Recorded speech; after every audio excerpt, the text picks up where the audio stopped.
ఇప్పుడే జీ5 app download చేయండి. చూడండి మీ ఫేవరెట్ టీవీ షోస్ ఎప్పుడైనా ఎక్కడైనా. ఏమైంది కేదార్? ఆ దెబ్బేంటి?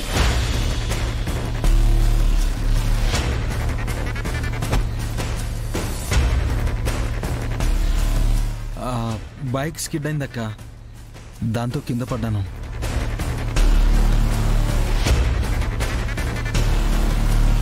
జగదాత్రి, నీకేం కాలేదు కదా? నాకేం కాలేదు వదినా. నన్ను కాపాడబోయి కేదార్కి దెబ్బ తగిలింది.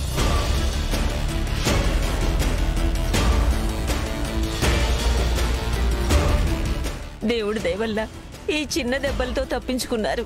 మీ పెళ్లి తర్వాత జరగాల్సిన సాంఘ్యము, తీర్చుకోవలసిన మొక్కుబడులు ఏవి ఇప్పుడప్పుడే చేయలేం కాబట్టి అవన్నీ అయ్యే వరకు మీరు కాస్త జాగ్రత్తగా ఉండండి.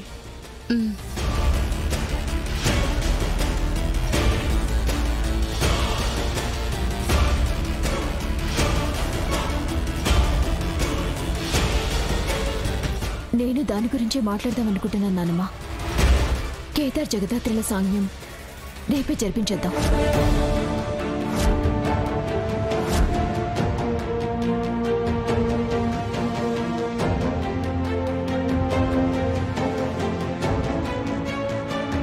ఏం మాట్లాడుతున్నావు నిషి?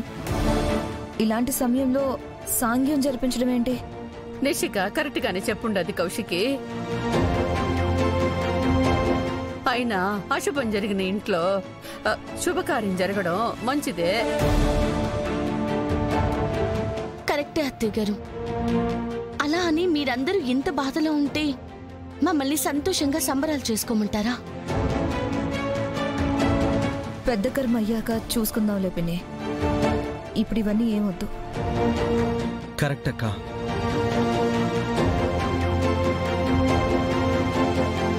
ఇప్పటికే ప్రేమించి ఎన్నో దాటుకుని పెళ్లి చేసుకున్నారు వదినా. నా కోసం ఏమీ ఆపకండి. ఎలాగో నా బతికిలా అయిపోయింది.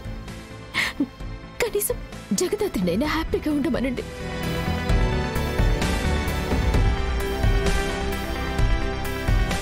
వాళ్ళు చెప్తున్నది కూడా కరెక్టే అమ్మా కౌశికి. వీళ్ల సాంఘ్యం జరిపించి జగదాత్రితో పూజ చేయించడమే మంచిదనిపిస్తుంది. నానమ్మా, ఇలాంటి టైంలో మేం సాంఘ్యం ఎలా చేసుకుంటాం? వద్దు నానమ్మా. ఏం కాదులే అమ్మీ, సాంఘ్యం జరిపించేద్దాము.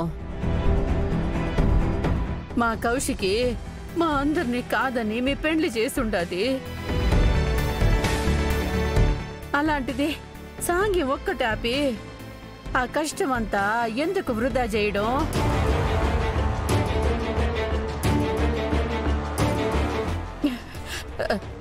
రేపొద్దున్నే నువ్వే అన్ని వంటలు చెయ్యాలి. మధ్యాహ్నం పైన సాంగ్యం పెట్టుకుందాము.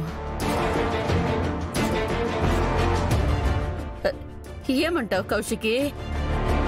బామ్మగారు కూడా సాంగ్యం జరిపించడం ఇద్దరికి మంచిది అంటున్నారు కదా పిన్ని.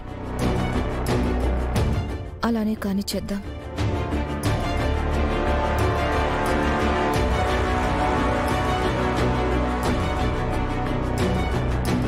జీ5 యాప్ డౌన్లోడ్ చేసి అన్ని ఎపిసోడ్స్ పూర్తి ఉచితంగా చూడండి.